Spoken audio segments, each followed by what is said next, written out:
chrétiens fait face au combat spirituel? Ou c'est pour une catégorie de chrétiens? Est-ce que le combat spirituel est pour tout le monde? Lorsque l'apôtre Paul était en train de parler, il ne parlait pas de lui, mais il parlait de nous tous, lui compris. Donc ça veut dire que c'est une chose c'est pour tous les chrétiens. Vous voyez, même le Seigneur Jésus-Christ, lui-même le grand instituteur du combat spirituel, a dit aux saints, si le monde ne m'a pas aimé, mais ce n'est pas vous qui va aimer. Yes. Autrement dit, si moi qui ai fabriqué ces gens, ils ne m'ont pas aimé, ils n'ont pas eu pitié de moi, pensez-vous que c'est de vous dont ils auront pitié? Et quand on a posé la question au Seigneur Jésus, on dit, mais tes disciples ne se lavent pas les mains avant de manger. Qu'est-ce que tu dis de cela? N'est-ce pas contre la loi de Moïse? Il a dit non, les amis de l'époux n'ont pas besoin de se laver les mains aussi longtemps que l'époux ajouté est physiquement là. Mais quand l'époux leur sera enlevé, ils devront faire comme tout le monde.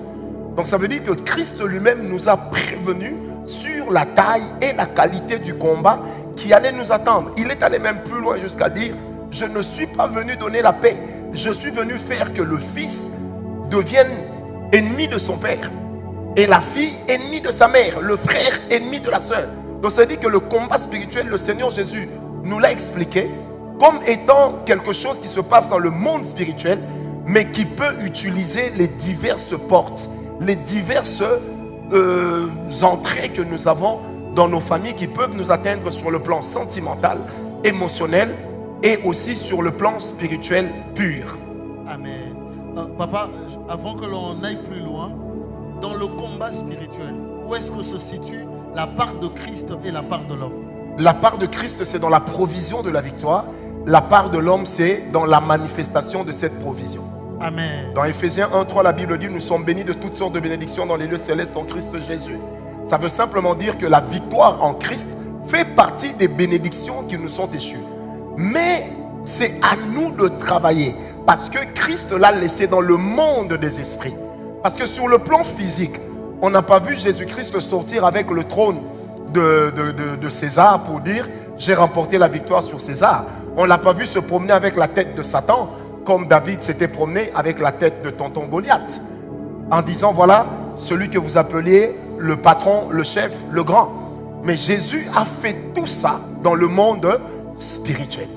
Donc ce qui fait que la provision reste spirituelle, l'enseignement de la parole de Dieu est censé nous aider à comprendre ce qui se passe pour que nous prenions cette victoire qui existe dans le monde spirituel et que nous la manifestions dans le monde physique. Et là encore, le Seigneur Jésus avait déjà jeté la base lorsqu'il a dit, tout ce que vous lirez sur la terre sera lié au ciel. Donc ça veut dire que de la terre, le Seigneur nous donne d'avoir de l'influence au ciel, déverrouiller la victoire et la manifester sur le plan physique. Amen. Mais là encore, qu'est-ce qui se passe? Dieu a fait sa part, Christ a fait le pas lorsqu'il a dit tout est accompli. Maintenant c'est à l'homme de faire ce qu'on appelle le pas de la foi. Et le pas de la foi se fait par la connaissance, par la révélation. Ça permet justement à l'homme d'accéder à la connaissance qui lui permettra de manifester la révélation d'une victoire terrible en Jésus-Christ. Amen. Donc ce qui fait que si nous ne combattons pas selon les règles d'usage, eh ben, nous ne manifesterons pas notre victoire, mais nous irons au ciel après une mauvaise qualité de vie terrestre. Amen. Vous avez cité Ephésiens 6:12 et tout de suite j'ai eu une question. Dans le combat spirituel, le chrétien se bat contre qui? Dans le combat spirituel, le chrétien se bat contre les autorités, les principautés, les dominations. En un mot simple, le chrétien se bat contre Satan et son système. Et dans le système de Satan, vous avez les sorciers, vous avez les envoûteurs, vous avez les magiciens et tout ça. Mais nous ne les affrontons pas nommément, nous affrontons ce qui fait leur force, ça veut dire les esprits avec lesquels ils sont en alliance. Donc, quand je me bats dans le monde spirituel, ce n'est pas contre un homme. Si c'était contre un homme, il y aurait eu beaucoup de défaites parce que la plupart des chrétiens ne sont même pas forts. Donc nous nous battons spirituellement parce que lorsque je suis en train d'administrer des coups dans le monde spirituel, si la personne ne se répand pas, ça aura des répercussions sur le monde physique. Et on peut voir la personne physiquement mourir On peut même voir la personne saigner. Vous savez, le combat spirituel ne refait pas les règles d'usage. Lorsque un sorcier vous donne un coup, il arrive des gens, vous redécouvrez le cadavre d'une personne qui s'est noyée, mais dont le cadavre est en train de faire sortir du sang neuf des narines. Pourquoi? Parce que le coup a été administré spirituellement, l'impact est venu sur le plan physique. Et nous aussi, lorsque nous administrons des bons coups sur le plan spirituel, sur le plan physique, ça peut avoir des répercussions. Je vais vous donner un exemple assez cru et même un peu cruel. Lorsque je donne des coups spirituels à mon ennemi, eh bien, puisque je ne combats pas seul, je combats au nom de Jésus, ce qui fait que dans le nom de Jésus, les anges m'accompagnent dans ce combat pour exécuter la loi de la parole de Dieu, la loi de l'autorité de la parole de Dieu. Ils peuvent faire que ces coups-là puissent avoir des répercussions physiques. Et l'apôtre Paul est allé plus loin dans 1 Corinthiens 11, lorsqu'il dit, il y a des gens qui deviennent paralysés, il y en a qui meurent, parce qu'ils prennent la Sainte Seine sans discerner le corps et le sang de Christ. Or, quand nous prenons la Sainte Seine, le corps et le sang sont spirituels. Et c'est la même réalité avec le combat spirituel. Je te donne un vrai coup dans la prière, tu peux même devenir paralysé dans le monde physique. Et là, tu vas voir que même les sorciers physiquement vont te respecter. Amen. J'avais une question d'autre par rapport à cette grande réalité. Qu'est-ce que le chrétien a comme arme dans le combat spirituel? Dans le combat spirituel, la première arme du chrétien, c'est sa position d'enfant de Dieu. La Bible dit dans Jean 1, verset 12, que la parole ou la révélation de la parole, puisqu'elle commence avec Christ, qu'est-ce qu'elle fait? Elle nous a donné l'autorité de devenir enfant de Dieu. Dans le monde spirituel, quand on parle d'une autorité, il y a une autorité position et il y a une autorité en termes de performances que l'on réalise dans le monde physique. Ce qui veut dire que quand j'ai l'autorité, donc j'ai une certaine position en tant qu'enfant de Dieu qui me permet d'entrer dans le combat spirituel. Deuxième chose, puisque l'autorité est spirituelle, je dois m'abstenir de donner de la place au vieil homme de s'exprimer, parce que mon vieil homme a quelque chose qui appartient au diable. Et si le diable se base sur mon vieil homme, la qualité de ma conversion, la qualité de la vie chrétienne que je mène étant biaisée, ça va aussi restreindre la capacité de nuire aux œuvres du diable. Après cela, vous avez ce qu'on appelle les armes conventionnelles. Les armes conventionnelles dans le combat spirituel. Le mot arme conventionnelle n'est pas biblique, mais ça relate la réalité des armes telles qu'elles nous sont données. Premièrement, vous avez des armes qui sont citées par l'apôtre Paul dans Ephésiens 6, qu'il a même continué. Après cela, vous avez des armes conventionnelles de grande envergure, telles que le sang de Jésus, qui est une identification avec la personne de Christ, le nom de Jésus, qui est la base de l'autorité que nous démontrons, puisque nous sommes en train de travailler avec une autorité déléguée. Et quand je dis au nom de Jésus, le Seigneur dit, tout ce que vous demanderez en mon nom, si vous ne doutez pas, eh bien vous le recevrez. Donc quand je dis au nom de Jésus, c'est comme un coup de massue. Regardez comment Jésus chassait les démons. La Bible dit, il les tensait de partir. Or, le fait de tenser une personne, c'est lui parler avec une autorité, c'est lui parler en réalisant que vous êtes dans une position supérieure à la personne. Troisièmement, vous avez la parole de Dieu, puisque la Bible définit la parole de Dieu comme étant elle-même une épée à double tranchant, qui ne sépare pas que la jointure et la moelle, mais c'est une épée qui atteint aussi l'ennemi. Or, quand la parole de Dieu en tant qu'épée atteint l'ennemi, ça ne tue pas le diable, mais ça l'empêche de continuer à agir.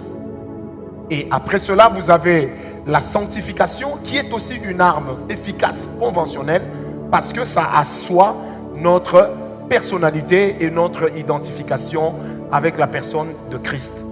Et vous pouvez aller avec tellement de choses. Nous avons également les armes non conventionnelles. Qu'est-ce qu'on appelle les armes spirituelles non conventionnelles?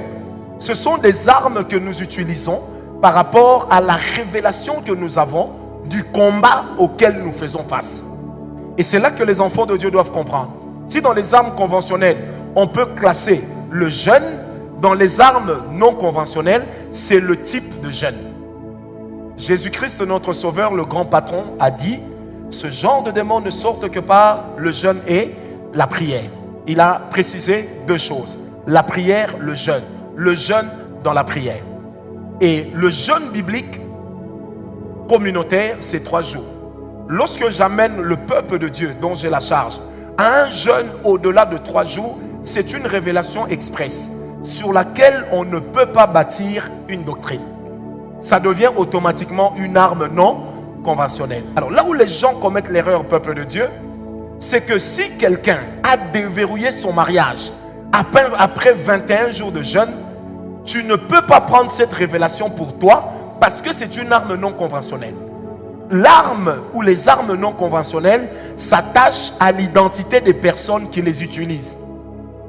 C'est comme ça qu'il y en a qui perdent la foi. Ils diront, moi j'ai jeûné 40 jours, après j'ai ressuscité des morts, j'ai eu la victoire sur l'esprit de mort, mais l'autre a jeûné 40 jours, il n'a pas eu, et l'autre se dit, ça veut dire que Dieu ne me connaît pas. Non, ça veut dire que ce n'est pas ton arme. C'est comme dans 1 Samuel 17, pour faire face à Goliath, on n'avait pas besoin de l'armure de Saül. Mais David n'a pas refusé l'armure de Saül. Il l'a essayé. Et il a vu qu'avec cette armure, je n'aurais pas la capacité de courir vers l'ennemi.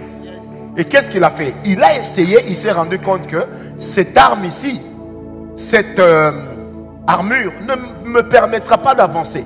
Et quand il a essayé l'épée de Saül, il s'est rendu compte que ça pesait. La Bible dit que Saül était le plus géant d'Israël. Il était remarquable. La Bible n'a jamais dit que David était un géant. Or, les épées telles qu'on était en train de les façonner dans l'ancien temps, on tenait compte de 2 choses. On tenait compte de la taille, si vous voulez, de la longueur de l'athlète, mais on tenait aussi compte de la force qu'il dégageait de son bras. Or, Saül et David n'avaient pas la même force. David était jeune et Saül, au moment où il fallait affronter Goliath, il avait déjà des années de combat. Ça veut dire, si Saül pouvait utiliser une armure de 50 kilos, peut-être une épée de 80 kilos, ça lui faisait 130 kilos.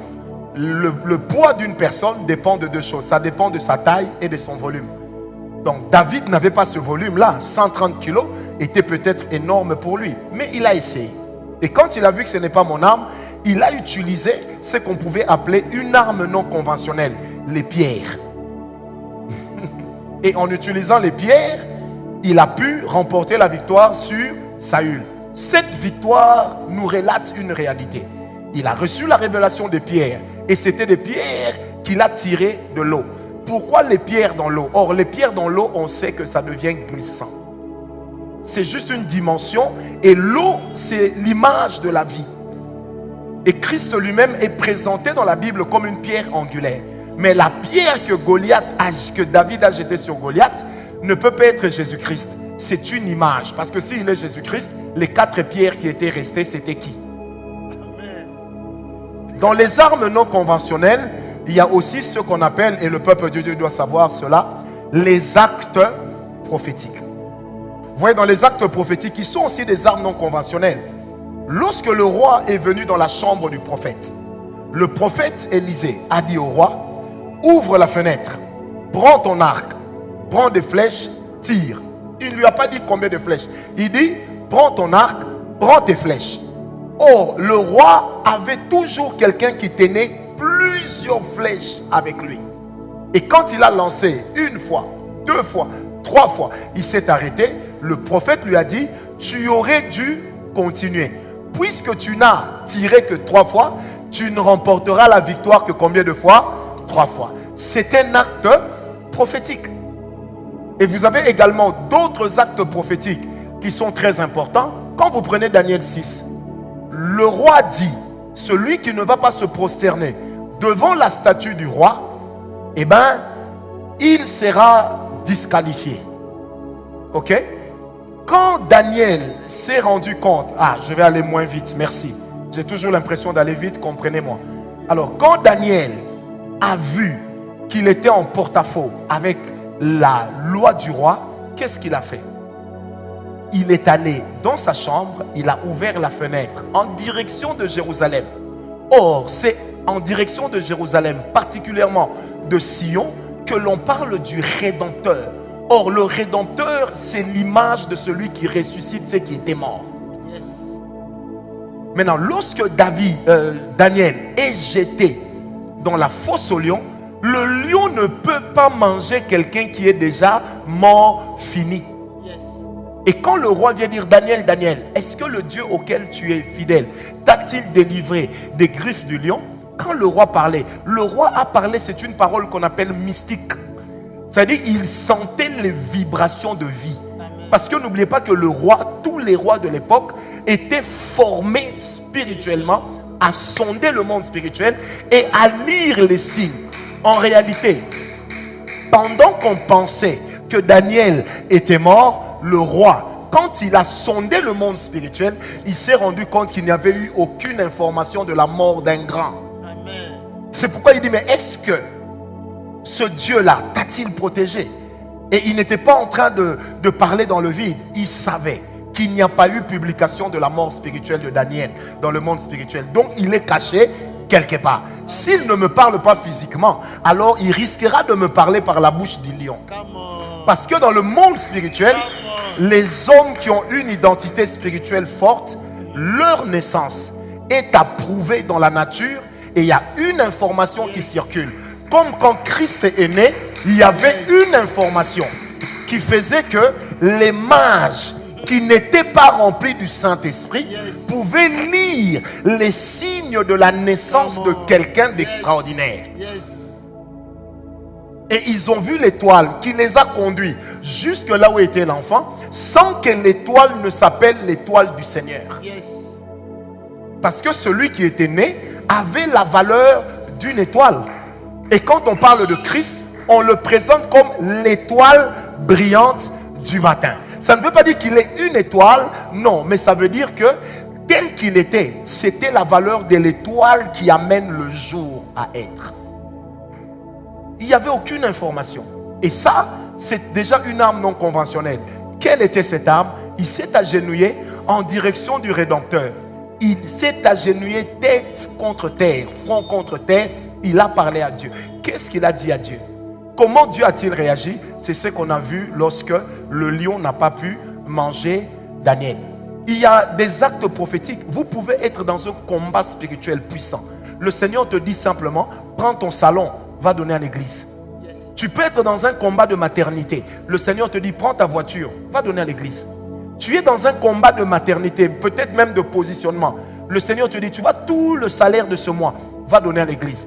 En ce moment-là, tu ne me diras pas à moi, j'ai donné mon salaire, j'ai eu les enfants, j'ai donné mon salon, j'ai eu la promotion. Non, c'est ton arme, ce n'est pas la mienne. Ce n'est pas conventionnel. Ok.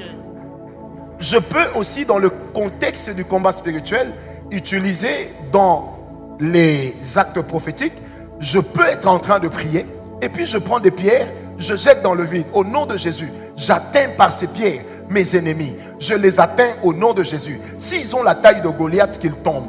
Je peux même prendre un couteau de cuisine, je dis, s'ils sont descendants de Goliath, que j'ai déjà vaincu, je suis en train de les vaincre comme le fit le neveu de David, qui a vaincu à lui seul 2 autres Goliaths plus tard. Ce sont des actes prophétiques. Je peux faire des actes prophétiques, je prends la Bible et je suis en train de prier en faisant des mouvements. Des mouvements, c'est un acte prophétique.